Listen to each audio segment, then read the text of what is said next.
Have you ever heard of Upspeak? Do you use it, or should you?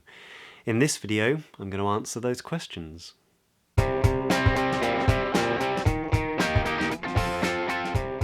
So Upspeak, or uptalk, or high-rise terminal, high-rise intonation, upward inflection, they're all names essentially for an upward pitch at the end of a declarative sentence. So if I was to say, I really like that hat you're wearing, which is a statement, a declarative statement, then an upspeak version of that would be, I really like that hat you're wearing.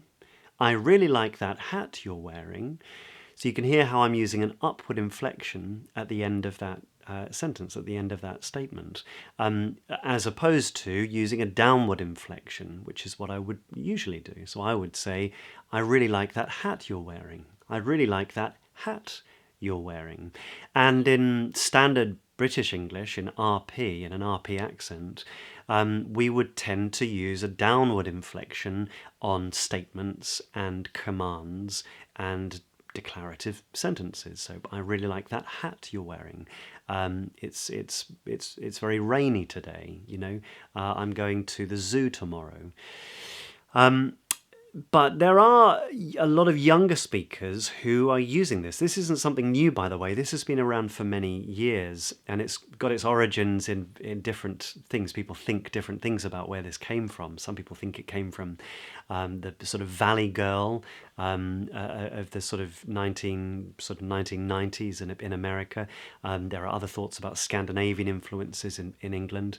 But wherever it came from, people view it in very different ways. Some people think that it is sort of something that undermines your authority or your sort of confidence, because it sounds like you're asking a question, whereas actually you're not. You're making a statement, but it sounds like you're asking a question. And Forbes actually did a sort of an article about this, and they wondered whether, you know, your job prospects were being undermined if you were using upspeak or uptalk. So it's a very contentious thing. There are some varieties of English that do use this. So Australian English use it. There are some varieties of American English, like Californian speakers and New York speakers.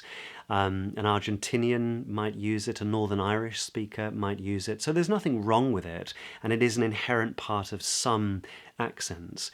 But if you're asking me the question, what do we do in standard British English, the answer is not completely straightforward, because there are many younger people, of course, who are very influenced by you know, American movies, and there are, as I said, there are a lot of American accents that use upspeak. But typically speaking, we would tend to use this downward inflection on declarative sentences. So not I like the hat you're wearing, but I like the hat you're wearing. You know, not I'm going to the zoo tomorrow, but I'm going to the zoo tomorrow. So downward inflection. We do use upward inflection, but it tends to be for questions. So, you know, are you going to work tomorrow? Are you going to work tomorrow? Will you be back for dinner tonight? Will you be back for dinner tonight? So those are questions, and I would use an upward inflection, a rising inflection. So if you found that interesting or useful, then click like so that you can find it easily again. And if you know anyone else who might find it interesting, then why don't you share this video? And why not subscribe? Because I post weekly videos here every Tuesday at 8:30 p.m. GMT local London time. So I hope to see you here next week.